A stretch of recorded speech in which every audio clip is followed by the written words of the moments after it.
Assalamualaikum warahmatullahi wabarakatuh. Berjumpa lagi dengan Bu Iis pada mata pelajaran tema 2, subtema 3 tentang menyayangi tumbuhan. Apa kabar semuanya anak-anak kelas 3? Semoga kita semua selalu diberikan kesehatan oleh Allah Subhanahu wa taala. Amin. Sebelum kita memulai pelajaran pada kali ini, mari kita membaca basmalah bersama-sama. Bismillahirrahmanirrahim. Seperti halnya yang sudah kita bahas pada subtema 1 pada pertemuan minggu lalu, tumbuhan banyak memberi manfaat bagi manusia. Di antaranya, tumbuhan menyediakan udara untuk pernapasan. Tumbuhan juga menjadi sumber makanan dan industri. Bahkan, tumbuhan dapat membuat lingkungan menjadi nyaman dan sejuk. Coba anak-anak bandingkan lingkungan yang banyak tumbuhan dan lingkungan yang tidak ada tumbuhan. Lingkungan mana yang lebih nyaman? Tentunya lingkungan yang banyak tumbuhannya.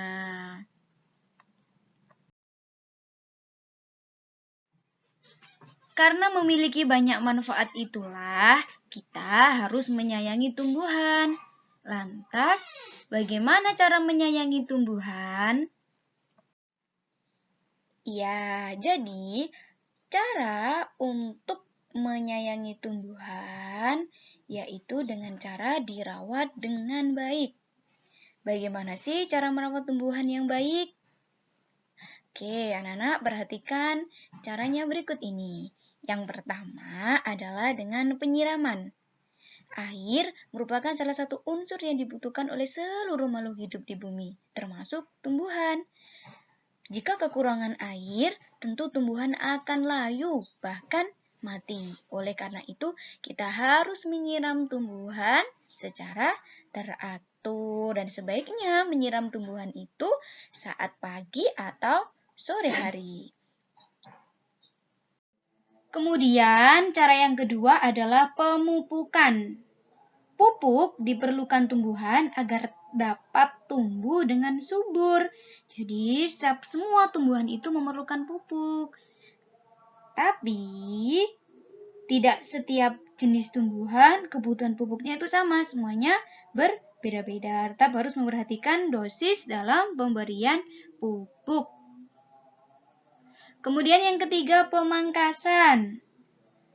Pemangkasan dilakukan pada batang dan daun yang berumur tua. Hal ini bertujuan agar merangsang tumbuhnya batang dan daun muda. Jadi pemangkasan juga harus dilakukan secara teratur ketika daun sudah berumur tua. Kemudian cara yang keempat adalah pembersihan hama dan gulma. Hama dapat menyebabkan kerusakan pada tumbuhan. Contoh hama yaitu tikus, ulat, dan walang sangit. Kemudian gulma. Gulma juga perlu dikendalikan, perlu dibasmi agar tidak mengganggu pertumbuhan tanaman. Contohnya, gulma itu adalah rumput. Nah, itu adalah cara bagaimana kita merawat tumbuhan dengan baik. Nah, anak-anak, cara merawat tumbuhan dengan baik juga harus diperhatikan beberapa petunjuk perawatannya. Misalnya nih, anak-anak mau merawat tumbuhan anggrek misalnya, maka anak-anak juga harus tahu bagaimana cara merawatnya dengan baik. Maka sebelum itu, anak-anak harus mencari informasi, baik dari buku bacaan maupun ke orang lain secara langsung. Nah, kalau mencari informasi secara langsung ke orang lain, kita harus wawancara. Apa sih wawancara itu? Wawancara adalah percakapan antara dua orang atau lebih yang terdiri dari narasumber dan pewawancara yang bertujuan untuk mendapatkan informasi yang tepat. Jadi wawancara itu kita bertanya dengan seseorang yang dapat kita percaya, tersebut dengan narasumber yang bertujuan agar kita mendapatkan informasi yang ingin kita dapatkan. Nah, wawancara itu terdiri dari dua orang, yaitu narasumber dan pewawancara. Siapa sih narasumber itu? Narasumber adalah orang yang memberi informasi atau orang yang diwawancarai.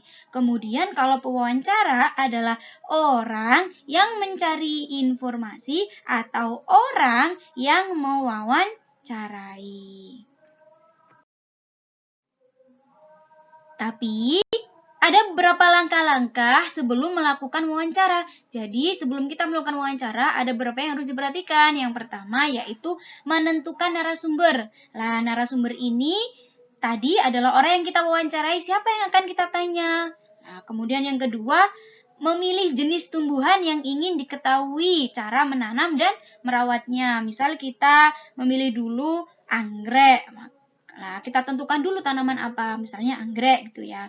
Kemudian yang ketiga, menyusun daftar pertanyaan. Jadi, 3 langkah sebelum melakukan wawancara itu pertama menentukan narasumber, memilih jenis tumbuhan yang ingin diketahui cara menanam dan merawatnya, kemudian menyusun daftar pertanyaan. Yang mana daftar pertanyaannya terdiri dari kata tanya apa, terus bagaimana, siapa, kapan, dan lain sebagainya itu. Nah, anak-anak, kita sudah tahu begitu banyak Allah memberikan manfaat tumbuhan maupun makhluk hidup yang lain kepada kita semua. Maka sudah menjadi kewajiban dan tanggung jawab kita untuk merawatnya. Tahukah kalian apa sih kewajiban itu? Kewajiban adalah segala sesuatu yang harus kita laksanakan. Nah, kewajiban dibagi menjadi 3, yaitu yang pertama, kewajiban sebagai anak. Di dalam rumah, kita berperan sebagai anak dan kita memiliki kewajiban, yaitu apa? Belajar, taat dan patuh pada orang tua. Kemudian kewajiban sebagai pelajar. Kalau di rumah kita sebagai anak, di sekolah kita berperan sebagai pelajar. Apa sih kewajiban pelajar? Kewajiban pelajar adalah menaati semua peraturan di sekolah dan menghormati bapak ataupun ibu guru. Kemudian yang ketiga, kewajiban sebagai makhluk Tuhan, sebagai makhluk Allah. Nah, sebagai umat beragama, kewajiban kita sebagai makhluk Allah adalah melaksanakan perintah Tuhan, melaksanakan perintah Allah, dan juga menyayangi semua makhluk hidup yang diciptakan oleh Allah, seperti hewan dan tumbuhan. Dengan cara apa? Dengan cara merawatnya dengan baik. Sudah tahu kan kewajiban dan hak kita sebagai anak dan juga pelajar? Maka mari kita laksanakan kewajiban dan hak dengan sungguh-sungguh. Selain kita harus melakukan kewajiban kita juga memiliki hak. Apa sih hak itu?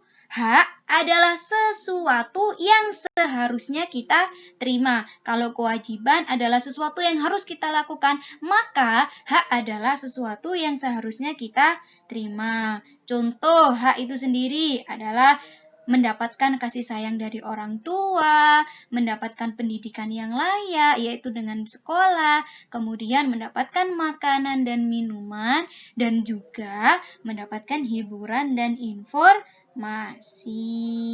Selain itu, hak orang tua di rumah juga dihormati, kita hormati, dan kita sayangi. Nah, anak-anak sudah paham semua kan tentang bagaimana cara merawat tumbuhan dengan baik, bagaimana cara berwawancara, kemudian apa sih kewajiban dan hak. Maka sekarang selanjutnya silakan anak-anak mengerjakan temanya, subtema 3 pada pembelajaran 1, halaman 85 sampai 87. Dan subtema 3 pembelajaran 2, halaman 92 sampai 95. Terima kasih. Semangat selalu anak-anak belajarnya di rumah. Assalamualaikum warahmatullahi wabarakatuh.